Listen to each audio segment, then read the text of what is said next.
Well, this boat project continues.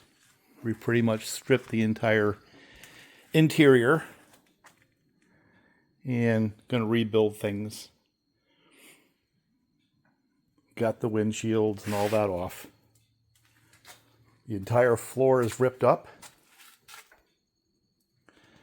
And I did an inspection underneath to make sure there wasn't any damage or holes in the bottom that I didn't want. Trailer's got some good tires on it.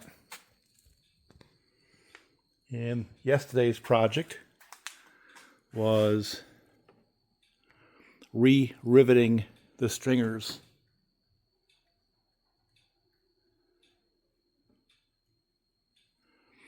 to the bottom there. Those ribs, that's the real strength of the boat.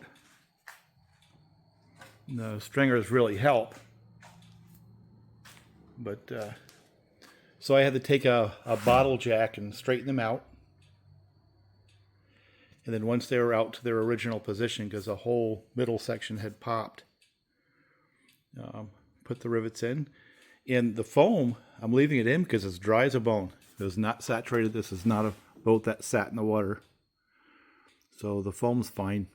And it also adds support both to the stringers, but also to the floor. Today's project is I'm going to rivet this down to what used to house an inboard.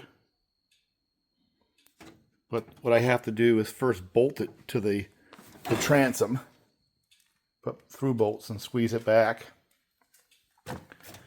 And once I have this squeezed back, then I'm going to put a whole bunch of rivets around the base to hold it down. And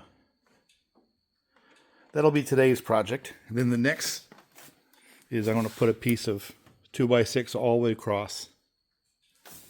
And then we'll decide if we hang I'm not going to keep that stuff. But the next thing is to decide if I get a 25-inch motor and tie it onto the back like it once had, or I'd put on a jack plate style mount and put a 20-inch, which is what I'm leaning for. I think that's what I want to do. But we will see. Progress update. All right, so little progress. Got that riveted to these old motor mounts. Got a whole bunch of rivets in that stupid thing. And gonna add those. So this is the loot from yesterday's trip out to the Selkirk area. Center console for the boat and a seat from the Sea Nymph, which was also an aluminum boat. So now what we have to do is take some of that plastic flooring that we picked up out of Pennsylvania at 3/8, that's 3/4, 4x8 sheets of PVC. And so we'll figure out how to mount all this stuff. Well, we pulled the tank out, thinking it was leaking a little bit. All the foam underneath it was saturated with that stink on the boat. And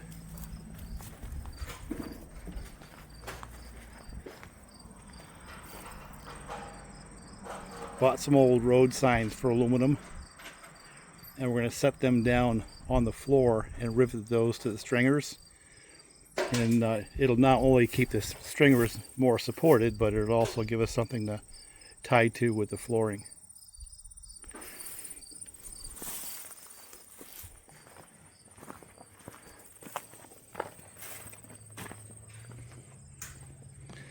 And this is the flooring. This is all PVC. 3/4 inch 4x8 sheets of PVC. Weighs about the same as plywood, maybe a little bit lighter. And sitting on top of the foam and on top of that aluminum, I'm sure it'll be pretty stiff. Plus we put cross members between the stringers. And got this out in the Albany area, which was the genesis of the CSX Selkirk division trains. And then took some of this poly board for decking and made cross members. You can probably see it right there.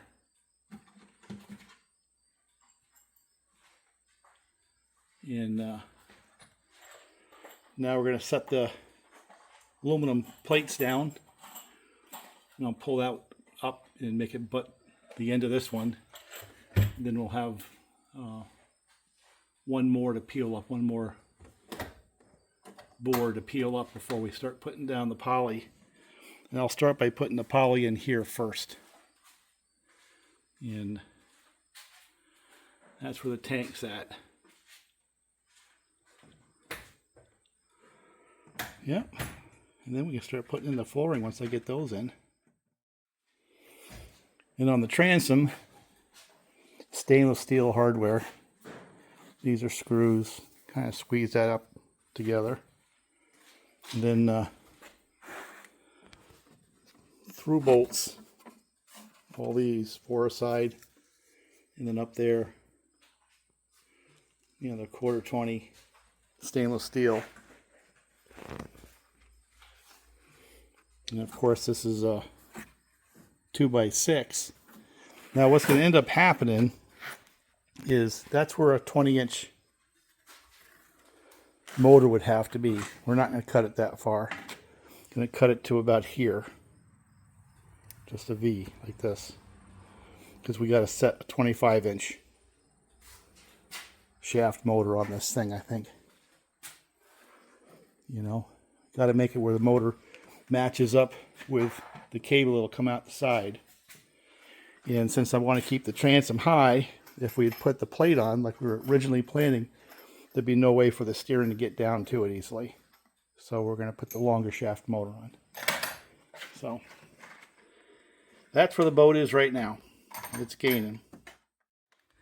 For the cross members, we had gotten a piece of aluminum channel and made the brackets by just cutting off sections and then pre-drilling them and then using stainless steel hardware to fasten them.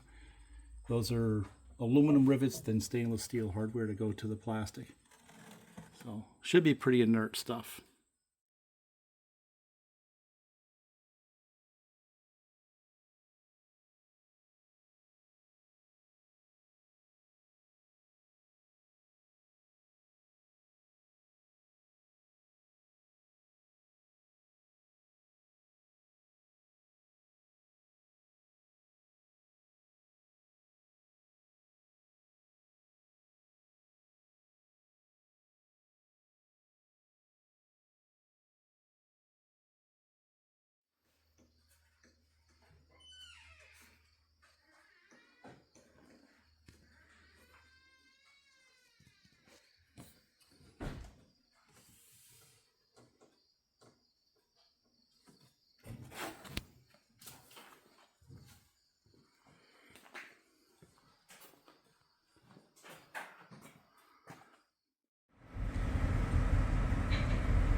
quick overview on this project.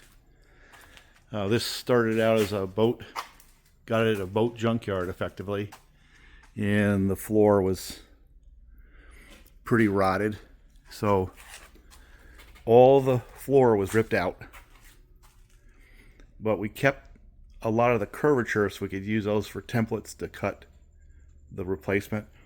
It had windshield. We're going to get rid of all that and put a center console in it, but a couple of key points. Found that center console out in the Albany area, $150, and on the floor took some road signs. I think you can see it better up here in front. And after cleaning out all the old floor, set some aluminum roadsides. I stopped in here on the way south, and there's a lot of activity. I don't know if I'm going to be able to catch it because it's getting dark. We'll start with this Amtrak train coming this way.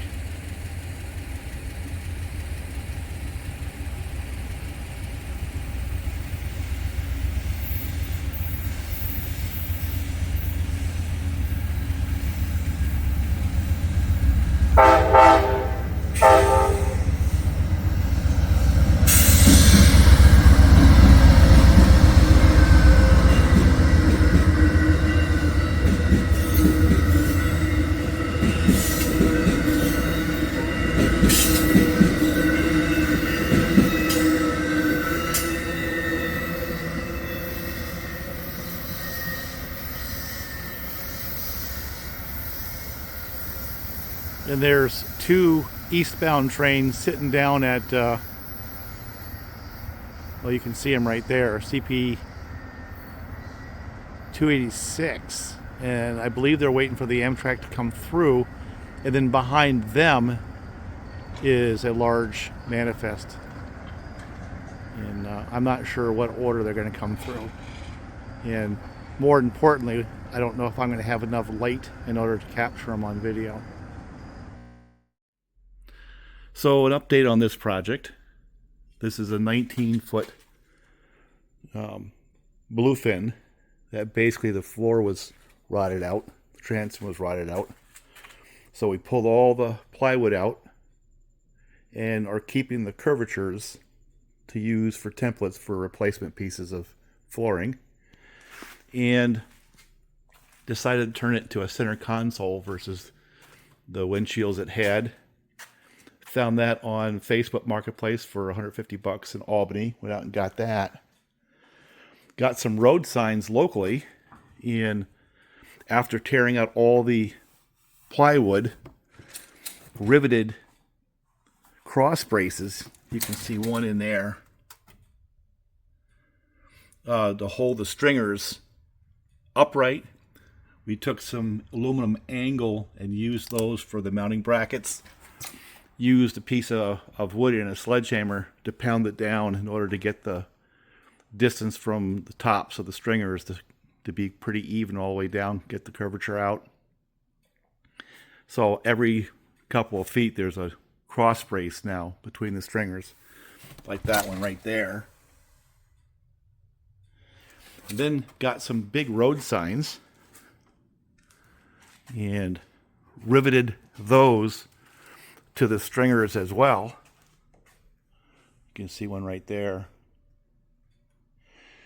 And then on top of that, put some poly PVC flooring. Let me see if I can get a picture of all that. So here's a section of the floor that came out.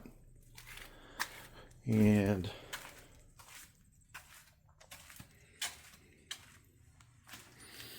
here's another section we use for a template.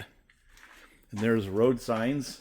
And this is 3/4 inch thick PVC 4x8 sheets of flooring. Now they're not quite as stiff as the plywood, but they're stiff enough and they will never rot. And this is going to be the seat. It's aluminum base. Came with the center console. Here's a piece of the poly we cut. And On the transom, made a transom out of 2 sheets of marine grade 3/4 inch plywood, and then resined the heck out of them after we had both of them together. You'll see a whole bunch of through bolts, and took a section of another boat, was a cutout for braces, and riveted it down to the stringer that was a motor mount for an inboard, and then through bolted it, and then also put a treated 2x6 to stiffen up the transom some more. That's the 20-inch mark. That's about 25 inches. We're going to put a 25-inch shaft motor on this one so I can keep the transom tall until we get a splash pan. And then my wife found the flooring that has a sticker, kind of a back. It's an adhesive on the back. And once I get the plastic 4x8 sheets in, we'll set that on top of that, stick it right down. Now there's a little bit of flex in that stuff. You know, it feels like a slightly rotted 3/4 inch, about the same as say 1/2 inch or 5/8 plywood.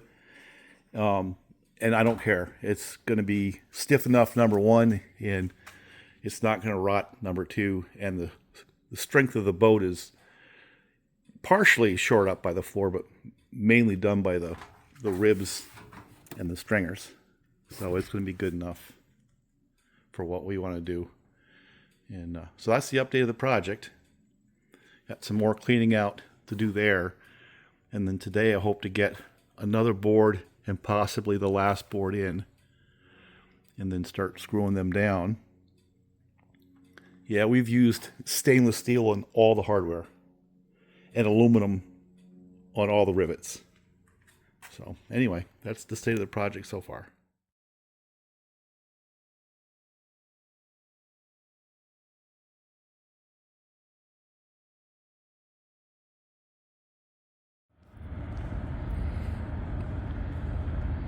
I sat there for a while. You got a train coming.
So this was an eastbound manifest at approximately CP 285, and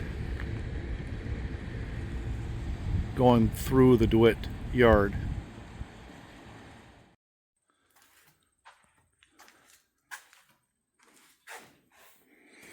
Yep, got the rest of the floor cut there. I cut a piece of aluminum based on the shape of the piece of plywood I pulled out of there, and I'm going to put some plastic on top of that as well.